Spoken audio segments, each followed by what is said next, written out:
Welcome, friends, to this devotional practice of Antifascist Apotheosis, where we become one with the divine process and live our lives in true to our sacred nature by resisting fascism, standing up against tyranny, and aiding the oppressed and the marginalized by being in solidarity with all those who yearn for liberation.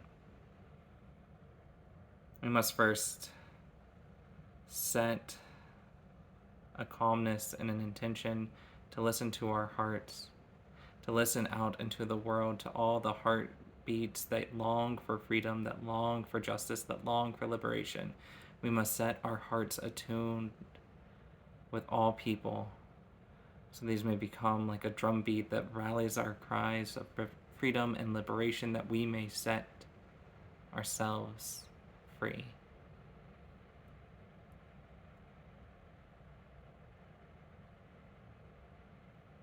When we think of prayer and spiritual practice, I'd like to bring our minds to the words of Isaiah. And I'll read an adaptation of Isaiah 1, chapter 1, verses 15 through 17. When we bow our heads, God turns away from us. Though we pray at length, God does not listen. Our hands are stained like Lady Macbeth's with crimes we cannot hide from God's eyes. To pray, we must end corruption and learn compassion. Live our lives for justice. Aid the oppressed. Uphold the rights of the downtrodden, the orphans of war, of state lynching, of deportations, and defend the causes of the survivor, the witnesses, the living testimony to our crimes, the widows who can't be silenced.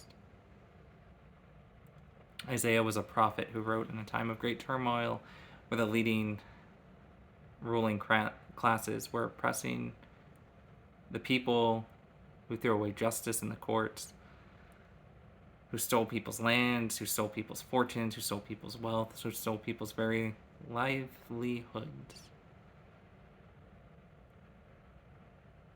And the prophet emerged to tell the people that if they wanted freedom and liberation, that they had to overturn the oppression of the state, overturn the corruption in the houses of power.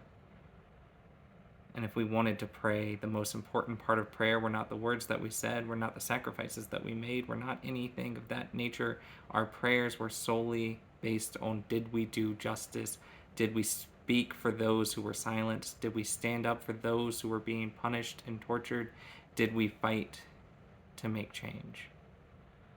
My friends, if we want to pray and live a spiritual life, we have to work towards change.